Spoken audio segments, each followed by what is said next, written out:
Hello, नमस्कार। मैं हूं राजन और आप देख रहे हैं पंचायत टाइम्स।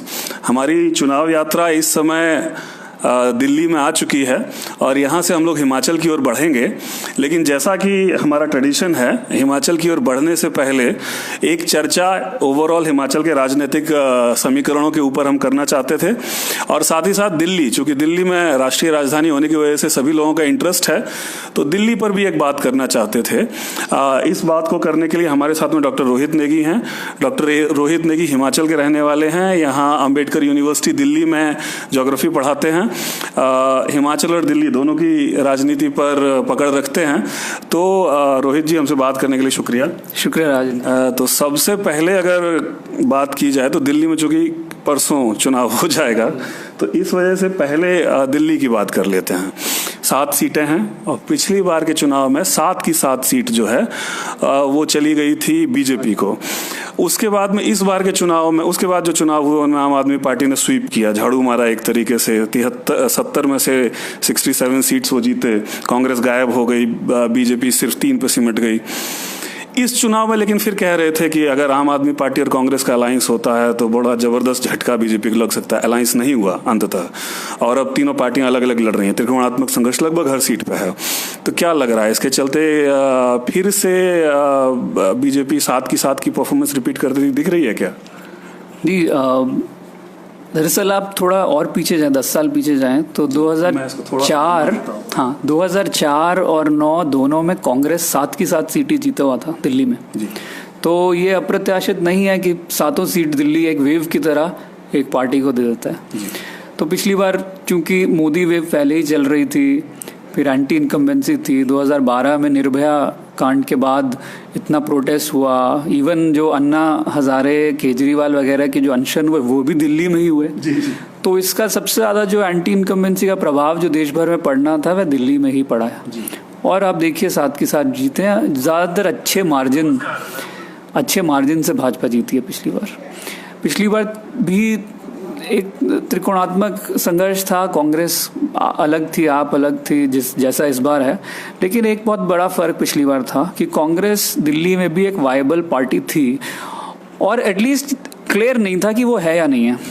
तो जो कांग्रेस के लोग थे उन्होंने कांग्रेस को वोट दिया लेकिन इस बार क्या है, 2015 के जो चुनाव हुए जिसमें आपने स्वीप कर दिया, तो उसके बाद दिल्ली में मेरे ख्याल से एक आध सीट को छोड़ दिया जाए तो जो भाजपा को वोट नहीं दे रहा है इस बार वो आपको वोट दे रहा है। तो आप कह रहे हैं कि जो त्रिकोणात्मक संघर्ष पिछले बार के लोकसभा चुनाव में हुआ, जिसमें कांग्रेस भी अच्छा परफॉर्मेंस की, लाख से वोट तो लगभग सब जगह लाई है ऊपर, वो आपको लग रहा है कि कमजोर पड़ेगी और इसके चलते बाइपोलर किस्म की लड़ाई होगी जी। इसलिए मैं नहीं मानता जो इतना ज्यादा जो मीडिया में जो रहा आप और कांग्रेस के गठबंधन को लेके वार्तालाप, मुझे उससे कुछ ज्यादा मुझे नहीं लगता वो बहुत बड़ा मैटर है। इस बार जो बिल्कुल जो हार्डकोर कट्टर कांग्रेसी है उनको छोड़ दिया जाए तो जो भी भाजपा को वोट नहीं कर रहा वो आपको वोट कर रहा है। दूसरी चीज़ है, मैं काफ़ी ऑब्जर्व कर रहा हूँ, देख रहा हूँ नज़दीक से किस तरह से आपके जो कैंडिडेट्स हैं और जो मंत्री हैं और केजरीवाल खुद हैं, जिस तरह से वे इस बार अपना कैंपेन चला रहे हैं। तो इसी पर आते हैं। लेकिन पहले अगर इसकी बात की जाए तो आप मतलब सीधे इस जो मास लेवल पर एक जो चीज चलाई जा रही है कि दिल्ली में आम आदमी पार्टी और कांग्रेस का अलायंस न होने की वजह से बीजेपी फिर स्वीप करने जा रही है, वो आप क्लियरली बोल रहे हैं कि ऐसा नहीं होगा? ऐसा नहीं है, बिल्कुल। अच्छा। बीजेपी की भी आप देखिए ना कि बीजेपी की भी एंटी इनकम्बेंसी है इस बार दिल्ली में जी। और देश भर में है और दिल्ली में भी है जी। और आप इसमें सफल रही है कि आपने भाजपा के जो एमपीज हैं उनका जो एक सो कॉल्ड नॉन परफॉर्मेंस है उसको काफ़ी लोगों के सामने लाएं। तो उसका एक इसलिए ये जो इन्होंने पूर्ण राज्य वाला जो एंगल दिया है अपना, जो नंबर 1 जो एक मुद्दा जो आपके मुताबिक है, मैं यही देखने की कोशिश कर रहा था कि ये आप जो है किस तरह से जो इन्होंने काम किया है, और इस वक्त चाहे वो भाजपा का हो या कांग्रेस का वोटर हो, समर्थक हो, सब मान रहे हैं कि आप काम तो कर रही है, पानी पे, बिजली पे, जो स्कूल पे, स्वास्थ्य पे, इन सब में काम कर रहे हैं। अब सवाल गुडविल उन्होंने एक तरीके से मास इंप्रेशन देने में ये कामयाब रहे हैं कि शिक्षा में इन्होंने बड़ा अच्छा काम कर दिया, स्वास्थ्य में इन्होंने बड़ा अच्छा काम कर दिया, पानी बिजली के मामले में बड़ा अच्छा काम कर दिया। हाँ बिल्कुल। अब सवाल था कि ये तो लोकल इशू है ना, अब लोकल इशू को आप नेशनल लेवल पे कैसे पहुंचाते, क्योंकि ये लोकसभा के चुनाव है। अगली बार असेंबली में तो क्लियरली केजरीवाल वापस आ रहे हैं, दिख रहा है, लेकिन लोकसभा में आप कैसे इन चीज़ों को लेके जाते। तो इसलिए इन्होंने जो प्लान करा ये पूर्ण राज्य वाला, कि आप जो चाहते हैं हो इस स्टेट में, दिल्ली में, ये सेंट्रल गवर्नमेंट नहीं करने दे रही। माने एक तरीके से पूर्ण राज्य का जो वादा है या नारा है वो आम आदमी पार्टी का अच्छे दिन का एक रिप्लेसमेंट है। कि जैसे अच्छे दिन तमाम मर्जों की एक दवा रामबाण औषधि था, उसी तरह से जो भी आप चाहते हैं दिल्ली में, अगर अच्छा करना चाहते हैं तो आप सीधे पूर्ण राज्य में हमारा समर्थन। जी। तो मैं 2 जगह मैंने इनकी जो भाषण देखे अभी रिसेंटली, हाल फिलहाल में, एक था जो सोसाइटी जिनको हम दिल्ली में कहते हैं, जो मिडिल क्लास कॉलोनी रहती है, और दूसरे जो एक अनऑथराइज्ड कॉलोनी है। तो दिल्ली भी कई इस तरह के बटा, झुग्गी झोपड़ी से लेकर रेजिडेंट वेलफेयर एसोसिएशन सब कुछ। एग्जैक्टली। तो अब सवाल है कि पूर्ण राज्य वाला जो आपका जो चुनावी एंगल है वो कैसे आप देते हैं लोग, क्या उसमें से क्या चीज़ किसको अपने काम की लगती है। तो सोसाइटी में जो उन्होंने जो बात पे ज़्यादा जोर दिया वो ये था कि आपके बच्चों को एडमिशन नहीं मिल रही है कॉलेज में। दिल्ली में 1.5 लाख बच्चे 12वीं पास करता है हर साल, और बैंगलोर भाग जाते हैं, केवल 25,000 को एडमिशन मिल रहा है। तो वो इसलिए क्योंकि यहाँ सेंट्रल यूनिवर्सिटीज़ हैं, देश भर से लोग आते हैं, कंपटीशन एक्सेट्रा एक्सेट्रा। तो उस बात पे बड़ा हाँ लोग बोले, और काफ़ी ज़्यादा उस पे। दूसरा पुलिस को लेकर के, जी, पुलिस तो इनफैक्ट मतलब जोक्स उसको लेकर बन गए, क्योंकि आम आदमी पार्टी के विधायक लगातार गिरफ्तार होते रहे छोटे छोटे ऑफेंसेस पर, जिसमें कोर्ट ने बाद में पुलिस को डांट भी लगाई, लेकिन लगातार ये चलता रहा। जी बिल्कुल। तो मैं अब थोड़ा सीट स्पेसिफिक में अगर मैं चलूँ, क्योंकि इससे थोड़ा और क्लियर हो जाएगा। सबसे पहले चलते हैं सबसे ज़्यादा चर्चित सीट पर। तो ईस्ट दिल्ली की सीट सबसे ज़्यादा चर्चित है। जो आपने स्कूल की बात की, एजुकेशन की बात की, आतिशी जो कि आम आदमी पार्टी की कैंडिडेट हैं, वो इसका ब्रांड एम्बेसडर हैं कि उन्होंने दिल्ली के स्कूलों को एकदम चमत्कृत तरीके से बदल दिया है। और उनके खिलाफ हैं गौतम गंभीर। नई एंट्री नहीं कहना चाहिए हमको, कि गौतम गंभीर लंबे समय से प्रो बीजेपी टाइप के, बीजेपी आइडियोलॉजी के ट्वीट वगैरह कर रहे थे।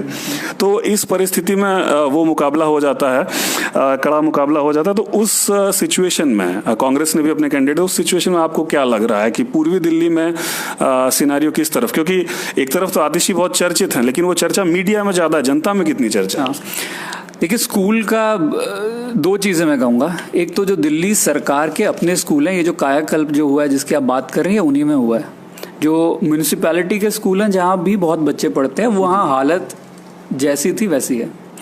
और तीसरा, जो प्राइवेट स्कूल भेजता है बच्चे को अपने, वो हर तरह का, सारे वर्ग प्राइवेट स्कूल भेजना चाहते थे पीछे, अभी थोड़ा सा बदलाव हुआ है, लोग दिल्ली सरकार के स्कूल में भेजना चाहते हैं बच्चों को। तो इसका, लेकिन जितने बच्चे दिल्ली सरकार के स्कूल में पढ़ते हैं उससे ज्यादा अनुपात में इसकी पब्लिसिटी हो गई है। अच्छा, मतलब प्रोपोर्शन बात ज्यादा हो गई, इम्पैक्ट कई जगह पर थोड़ा सा कम है। नहीं, उन्होंने काम करा है। मैं केवल ये कहने की कोशिश कर रहा हूँ कि एक छोटा हिस्सा पूरे दिल्ली स्टेट का दिल्ली सरकार के स्कूलों में पढ़ता है, लेकिन बात हर जगह। अब आतिशी इसलिए फिर लोगों के जहन में है। अच्छा, दूसरी चीज़ इसमें ये बहुत ज़रूरी है हमें समझना कि गौतम गंभीर, आपने बोला, हालांकि क्रिकेटर है, लोग थोड़ा बहुत उनको देखने आएंगे, ऑटोग्राफ वगैरह लेंगे, लेकिन मेरा ये मानना है ये 2019 के किरण बेदी हैं। अच्छा, तो जितनी चर्चा, मतलब आप कह रहे हैं कि आतिशी की, जो मैंने सवाल किया उसका एक काउंटर आपका ये है कि चर्चा आतिशी की, जो लोगों को, कई लोग कह रहे हैं कि आतिशी की चर्चा खाली मीडिया में है, लोगों में नहीं है, लेकिन आप कह रहे हैं कि उल्टा है, गौतम गंभीर की चर्चा ज्यादा है और लोगों में उनका उतना आधा। हाँ, नहीं, गौतम, अब ये भी तो देखिए, आप कोई बीजेपी के सिटिंग एमपी हैं जो कि ठीक ठाक परफॉर्म कर रहे थे, उनको उनका सीट टिकट काट दिया गया और अचानक से ये पैराशूट वाला उम्मीदवारी जिसको कहते हैं ना, वो हुआ है। गौतम गंभीर राजेंद्र नगर से लड़ाना होता तो वेस्ट दिल्ली से लड़ाते उन्हें, या चांदनी चौक से लड़ाते। महेश गिरी का टिकट काट के लड़ाया गया उनको वेस्ट से ईस्ट दिल्ली एकदम भेज दिया गया, पहली बात। दूसरी ये कि कोई एक्सपीरियंस ऑब्वियसली उन्हें नहीं है राजनीति का या कैंपेनिंग का, किसी भी चीज़ का। ईस्ट दिल्ली उन्होंने शायद, मुझे नहीं लगता ज़्यादा गए भी होंगे यमुना पार। वो जो दिल्ली के इस तरफ जो लोग रहते हैं उनके लिए जमुना पार जाना है एक जैसे दूसरे प्रांत में जाना, दूसरे देश में जाना है। तो मुझे नहीं लगता गौतम गंभीर खास वहाँ पहले गए हैं। तो फिर गौतम गंभीर बनाम आतिशी की लड़ाई में अजय माकन कांग्रेस के प्रदेश अध्यक्ष वो गायब होते दिख रहे हैं आपको? नहीं, वहाँ से अजय माकन तो नहीं लड़ रहे, वहाँ से हाँ लवली लड़ रहे हैं। हाँ, लेकिन पूर्व प्रदेश अध्यक्ष और बीजेपी चले गए थे, फिर वापस लौट के आए। लेकिन आप देखिए कि एक चीज़ ये भी है कि आतिशी की उम्मीदवारी दरअसल कई महीनों से अनाउंस हो गई थी, वो ऑलरेडी वहाँ काम कर रही थी। और दूसरे जब इस तरह का, मैं महेश गिरी का नाम इसलिए ले रहा हूँ क्योंकि जो आपके जो वर्कर है, क्या वह गौतम गंभीर के आने से एक तरह से हताश हुआ है क्या कि उनके जो लीडर बाहर से आए हुए आदमी को? अच्छा, यहाँ से थोड़ा आगे चलते हैं, दूसरी सीटों पे चलते हैं। तो पश्चिमी दिल्ली, जहाँ पर द्वारका का इलाका है, उत्तम नगर का इलाका है, बहुत सारा पूर्वांचली जनता है और कांग्रेस ने पूर्वांचली कार्ड वहाँ पर खेला है। कांग्रेस ने वहाँ से नॉर्थ ईस्ट की बात कर, नहीं, पश्चिमी दिल्ली में महाबल मिश्रा है ना। हाँ, तो महाबल मिश्रा तो पूर्व MP भी रह चुके हैं उस इलाके, पूर्वांचल की जनता का रिप्रेजेंटेशन करते रहे हैं। तो वहां उन्होंने ये कार्ड खेला और 2 जाट कैंडिडेट एक तरीके से आ गए। बलबीर सिंह आ गए आम आदमी पार्टी से और परवेश वर्मा, साहिब सिंह वर्मा के लड़के, सिटिंग MP।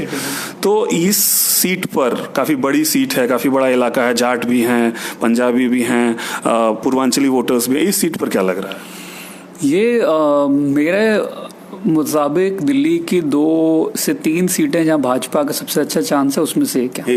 हाँ, क्योंकि जो मिश्रण आपने बताया जनसंख्या का इस एरिया में, उसमें जो वेस्ट दिल्ली है वो ट्रेडिशनली बहुत स्ट्रांगली बीजेपी का बेस रहा है, गढ़ रहा है इस इलाके में। और दूसरा फिर साहिब सिंह वर्मा की जो गुडविल थी आउटर दिल्ली में, जो पहले एक आउटर दिल्ली कंस्टिट्यूंसी रहती थी जो डिलिमिटेशन के बाद बदल गई है अब, तो उसमें साहिब सिंह वर्मा का काफ़ी मतलब नाम है, चर्चा है, बहुत काम भी वो किए हैं उस इलाके में। तो उनके जो पुत्र जिनको टिकट दिया गया, पहले वो MLA थे जी। तो उसके बाद उनको पिछली बार MP लड़ाया गया तो जीते, काफ़ी ज़्यादा मार्जिन से जीते, बहुत वोटों से जीते थे वो। तो इस बार भी मुझे लगता है उनका दावेदारी उनकी मजबूत है, जीतेंगे लग रहा है। थोड़ा सा जल्दी करते हैं। दक्षिणी दिल्ली, ये भी वाली सीट है, आम आदमी पार्टी से राघव चड्ढा वहां से लड़ रहे हैं। वो भी आतिशी मारलेना की तरह एक तरह से पोस्टर बॉय हैं। और दूसरी तरफ कांग्रेस से बड़ा मजबूत उम्मीदवार दिया है, बॉक्सर विजेंद्र सिंह को उतारा है वही उस पर आते हैं। और साउथ दिल्ली से इनके रमेश विधुड़ी जो कि सिटिंग MP हैं। तो इस सीट पर आपको क्या लगा? दक्षिणी दिल्ली सबसे पॉश सीट मानी जाती है। पॉश वो पहले होती थी सो कॉल्ड, वो डिलिमिटेशन के बाद बदल गया है। दक्षिण दिल्ली में अब बहुत सारा बाहरी दिल्ली का हिस्सा आ गया, तो उसमें जो पॉश एरिया वो भी है। तो ये 3 का अब मिश्रण बन गया। अच्छा, इसमें क्लियरली एक बीजेपी जो है वो कास्ट पे गई है। इसमें जो गुज्जर पॉपुलेशन है, जो पुराना गांव वगैरह का एरिया है, उसको अपने साथ रखने, उन्होंने कैंडिडेट वहीं से चुना, विधुड़ी साहब को दोबारा से टिकट मिला। और आप एक नॉन गांव वाले को, मतलब कि जो शहर वाला पॉश वाला जो एंगल है, उससे लेके गए। हालांकि राघव चड्ढा मेरे ख्याल से सबसे यंग उम्मीदवार होंगे, 30 वर्ष के हैं, उनकी आयु 30 है। लेकिन अब जुड़े हैं आम आदमी के साथ, उनके स्पोक्स पर्सन रहे हैं, तो उनको लोग जानते हैं। तो मुझे लग रहा है ये बहुत कड़ा संघर्ष है यहाँ पे। उत्तर पश्चिमी दिल्ली में अगर कहा जाए तो बड़ा स्ट्रेंज कॉम्बिनेशन है। तीनों उम्मीदवार एक ही जाति के हैं, तीनों ब्राह्मण कैंडिडेट हैं, और यूं देखा जाए तो तीनों पूर्वांचली हैं। हालांकि शीला दीक्षित वहां से लड़ रही हैं कांग्रेस से। शीला दीक्षित तो पंजाबी हैं, मगर उनकी शादी उत्तर प्रदेश के एक परिवार में हुई थी। तो दिलीप पांडे, शीला दीक्षित और मनोज तिवारी सिटिंग MP जो हैं और प्रदेश अध्यक्ष भी हैं। इस सीट पर क्या लग रहा है, क्या सिचुएशन किस तरफ घूमती दिख रही है? नहीं, जितना इस सीट से फीडबैक है वो ये है कि मनोज तिवारी से कोई खुश नहीं है। अब सवाल यहाँ पे सिर्फ गणित का है कि शीला दीक्षित कितने वोट लेती हैं और दिलीप पांडे जो 1.5 लाख का फासला पिछली बार का है उसको कितना कवर कर पाते हैं। क्योंकि पिछली बार आप देखें तो जो तीसरे कैंडिडेट थे, कांग्रेस कैंडिडेट थे, वो बहुत सीटें ले गए थे, बहुत वोट ले गए थे, 2 लाख के ऊपर वोट ले गए थे। तो अब सवाल है कि शीला दीक्षित क्या उसको मेंटेन करती हैं। अगर 1 लाख उसमें से आपको चला जाता है और बीजेपी का थोड़ा कम होता है तो फिर दिलीप पांडे पिक्चर में आ जाते हैं। लेकिन दिलीप पांडे भी मेरे ख्याल से राघव चड्ढा और आतिशी की तरह एक वो चेहरा है जो लोग जिनको पहचानते हैं। इसी में अगर बात की जाए तो आपने कहा कि 2 से 3 सीटें आप बहुत सेफ मान रहे हैं बीजेपी की, तो चूंकि समय कम है हम सीधे उस पर आ जाते हैं। तो बीजेपी की सेफ सीट में आपने एक बताई कि पश्चिमी दिल्ली की सीट है जो सेफ है, परवेश वर्मा जहां से लड़ रहे हैं। बाकी 2 सीटें आपको जहां लग रहा हो कि वहां बीजेपी सेफ? एक तो चांदनी चौक जहाँ डॉक्टर हर्षवर्धन है, तो वो भी उनकी गुडविल है सारी कम्युनिटीज में है। उतने ज्यादा कट्टर उस तरह के हार्ड जैसे लाइन लेने वाले नेता नहीं है, तो उनका अक्रॉस कम्युनिटी एक उनके अच्छा गुडविल है। वो डॉक्टर साहब साइंस एंड टेक्नोलॉजी मिनिस्टर है, बहुत ज्यादा कुख्यात नहीं हुए, कोई उल्टे बयानों के लिए भी चर्चित। एक चीज उन्होंने उल्टे बयान तो उन्होंने दिए वो उस तरह के नहीं दिए कम्युनल वाले। वो ये था कि वो टोटल जो वायु प्रदूषण है उसके डिनायल करते रहे, वो पूरा डिनाई करते रहे उससे पूरे टाइम। तो एक सीट होगी डॉक्टर हर्षवर्धन की, एक सीट होगी परवेश वर्मा की, और तीसरी जो नई दिल्ली का इलाका है मीनाक्षी लेखी वाला। हालांकि मेरे ख्याल से एंटी इंकम्बेंसी वहाँ भी है, लेकिन वहाँ से बहुत मजबूत नेता आपके तो नहीं है, तो शायद इस सीट पे दूसरा नंबर 2 कांग्रेस का चांस है अजय माकन का इस सीट। तो कुल मिला के आप कह रहे हैं कि ये 3 सीटें हैं जो बीजेपी की सेफ हैं, लेकिन बाकी हर सीट पर कांटे की लड़ाई है। जो एक रह गई हमारी जो नॉर्थ वेस्ट दिल्ली, जहां उदित राज ने एकमात्र एससी रिजर्व सीट है, दलित कैंडिडेट्स के लिए रिजर्व सीट है। कृष्णा तीरथ वहां से एमपी हुआ करती थी, भाजपा चली गई थी, फिर वापस आ गई। उदित राज जो सिटिंग एमपी थे उनका टिकट काट दिया गया। हंसराज सेलिब्रिटी कैंडिडेट वहां से चुनाव लड़ रहे हैं। वहां आपको लग रहा है कि बीजेपी की स्थिति ठीक रहेगी या कमजोर पड़ेगी? नहीं, बीजेपी कमजोर हुई है निश्चित तौर पे। हंसराज भी वही पैराशूट कैंडिडेट जो बुलाए गए हैं, और दूसरे जो आपके जो कैंडिडेट हैं गुग्गन सिंह, तो वो वही गांव के रहने वाले हैं उस इलाके के, तो वो भी काफी समय से एक्टिव राजनीति में हैं, तो उनका जीतने के चांस माने जाइंट किलर भी हो सकते हैं। हाँ, इसी में अब चलते हैं हिमाचल पे, क्योंकि काफी समय दिल्ली ने ले लिया लेकिन जरूरी था। हिमाचल में 4 सीटें हैं और 4 सीटों में से 4 सीट चली गई थी बीजेपी के खाते में। हालांकि कांग्रेस की सरकार थी। उसके बाद के चुनाव में फिर बीजेपी की सरकार बनी, हालांकि बड़े नेता धराशायी हो गए। हम लोग इलेक्शन के बाद चर्चा किए भी थे हिमाचल पर। तो हिमाचल में 4 में सीटों पर चर्चा करेंगे। सबसे पहले सबसे ज्यादा चर्चित सीट पे आते हैं मंडी का। बताइए क्या लग रहा है? हाँ, मंडी जो मेरी खुद अपनी कंस्टिट्यूंसी है, तो मंडी का मैं थोड़ा फॉलो कर रहा हूँ। तो एक तो वहाँ पे जो एमपी हैं, सिटिंग एमपी है रामस्वरूप शर्मा जी, तो वे जो है बिल्कुल ही क्या कहा जाए, मोदी वेव के साथ साथ वो भी तैर गए, दूसरी तरफ पहुंच गए। हालांकि उनका कोई ना कोई जानता था उन्हें, ना कोई ज्यादा। उससे पहले जैसे 2009 का चुनाव था, उसमें वीरभद्र सिंह लड़े, जीते। फिर 2013 में सीएम बन गए तो उनकी पत्नी लड़ी, जीती। 2014 में भी अंतर कोई बहुत बड़ा नहीं था जैसे रामस्वरूप शर्मा जीते थे। हाँ, वही उनका, क्योंकि जो सीएम जो वीरभद्र सिंह जी की धर्मपत्नी लड़ी थी वहां से, प्रतिभा सिंह, तो हारी वो रामस्वरूप शर्मा जीत गए। जो मैं कह रहा हूँ वो मोदी वेव के चलते जीते, अदरवाइज उनका कोई। इस बार फिर कांग्रेस जीत। जो मेरा जो फीडबैक है, तो मैं तो काफी ज्यादा हताश हुआ था जब कांग्रेस ने आश्रय शर्मा को टिकट दिया, जो कि पंडित सुखराम जो बहुत कुख्यात क्या कहें अब उन्हें, जिनके नोट वगैरह संचार घोटाले के आरोपी भी रहे हैं। लेकिन हिमाचल में उस घोटाले को खास कुछ लोगों को भी फर्क नहीं पड़ा। लेकिन सुखराम भी इधर से उधर जाते रहे। उनके जो पुत्र है अनिल शर्मा, वे बीजेपी, वो मतलब कि इतने अवसरवादी कहना चाहिए और कुछ अब नहीं है इसके लिए। पहले कांग्रेस में मंत्री रहे, उनको दिखा कि हवा किस तरफ बह रही है। वोट चुनाव के ठीक पहले बीजेपी में चले गए, वहां से फिर कैबिनेट मिनिस्टर बन गए। अब उनका बेटा भी आ गया है, एक बेटा बॉलीवुड चला गया, दूसरा जो बड़ा बेटा है वो अब वापस कांग्रेस आकर के उसको टिकट दे दी गई। तो एक तरह से तो ये जो लोकल जो वहां पे जो काम कर रहे हैं, जो जमीन से जुड़े हुए लोग हैं, उनको काफी हताशा हुई है इससे कि आश्रय शर्मा अचानक से कहीं से आके उनको। लेकिन गणित की बात है दोनों, क्योंकि जो अपर कुल्लू वगैरह जो एरिया है, किन्नौर में तो कम वोट है, लेकिन फिर भी जो अपर एरिया है ये इसमें कांग्रेस लाहौल स्पीति तक सीमा जाती है। स्पीति तक बहुत ही डेंस नहीं है इलाके, लेकिन अपर इलाकों में कांग्रेस समझती है उनकी अच्छी पकड़ है। मंडी से, क्योंकि रामस्वरूप शर्मा जो इंदिरा नगर जो मंडी इलाके में पड़ता है वहां से थे, तो इस बार आश्रय शर्मा भी वहीं से है, मंडी से। तो इस बार उनको लड़ा है कि यहाँ, और प्लस दोनों पंडित कैंडिडेट हैं, तो यहाँ से अगर वोट आधा आधा भी हो जाता है तो अपर से वो उनका अंदाजा है वो खींच लेंगे कांग्रेस का। तो इसलिए ये सीट सबसे कांटे की है इस वक्त। और इसमें आपको लग रहा है कि बीजेपी की स्थिति डावाडोल है इस बार? हाँ बिल्कुल बिल्कुल, इसमें ये कांटे की टक्कर है। बाकी जो आपका कांगड़ा और हमीरपुर, वही कांगड़ा पर आते हैं। कांगड़ा में शांता कुमार का दबदबा रहता था। शांता जी इस बार चुनाव नहीं लड़ रहे हैं और दोनों पार्टी से एक तरीके से नए प्रत्याशी हो गए। पवन काजल हो गए कांग्रेस से, इंडिपेंडेंट थे, इंडिपेंडेंट के बाद में फिर कांग्रेस में चले गए, एमएलए हो गए, बुरे दौर में एमएलए जीत लिए। और दूसरी तरफ में किशन कपूर हैं। तो इस सीट पर क्या लग रहा है, क्योंकि ये भी काफी बड़े इलाके में फैली हुई सीट है? दरअसल इस सीट के बजाय अगर हम ओवरऑल एक थोड़ा सा जूम आउट करें तो शायद बेहतर होगा।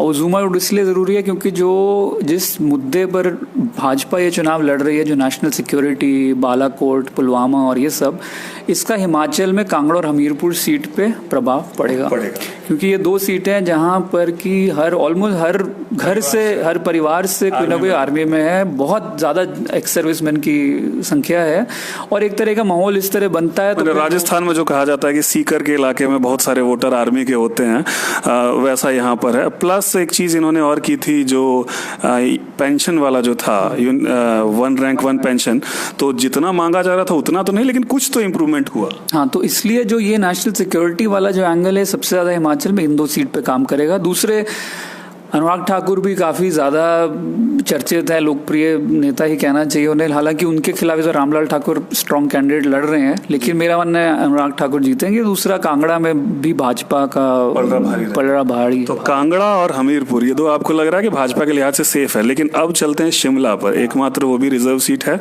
और इस बार वहाँ पर कर्नल धनीराम शांडिल को कांग्रेस ने उम्मीदवार बनाया है। वहाँ पर क्या लग रहा है, क्योंकि ये वाला इलाका जो है, जो शिमला सीट में आता है, ये माना जाता है कि कांग्रेस के आधार वाला, राजा वीरभद्र सिंह के आधार वाला इलाका। बिल्कुल बिल्कुल बिल्कुल। तो ये तो दो सीटें जो हमारे मुताबिक कांगड़ा और हमीरपुर में भाजपा का भारी है पलड़ा। मंडी जो सीट है ये बराबर का मामला है और शिमला मेरे ख्याल से कांग्रेस हैवी है। धनीराम शांडिल 2 बार एमपी पहले रह चुके हैं, तो वो भी सेम कम्युनिटी से आते हैं जिससे सुरेश कश्यप आते हैं जो भाजपा के। और दूसरे भाजपा ने जो पिछले सिटिंग एमपी उनको वीरेंद्र कश्यप, हाँ, टिकट नहीं दिया, नए कैंडिडेट को टिकट दिया। तो प्लस जो धनीराम शांडिल ने पीछे भी एमएलए भी रहे, इलेक्शन भी जीते, तो इस सब के चलते उनका थोड़ा आगे चल रहे हैं। वो अब कहना मुश्किल है आगे एग्जैक्टली क्या होता है। कुल मिला के 4 सीट, एक तरीके से क्लीन स्वीप। ये थी स्थिति हिमाचल और दिल्ली की।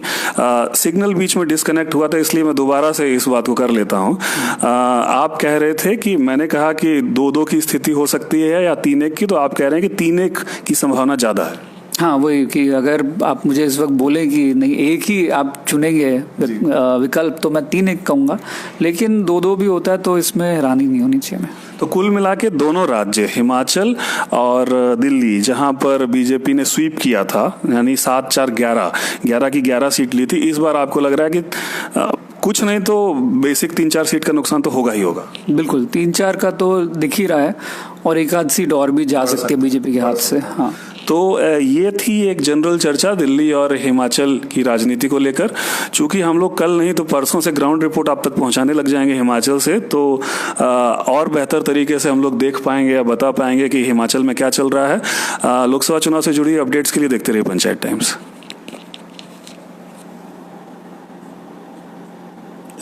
भारत के पश्चिमी छोर से पूर्वी सीमा तक लोकसभा चुनाव की ग्राउंड रिपोर्ट, पश्चिम से पूरब चुनाव यात्रा 2019।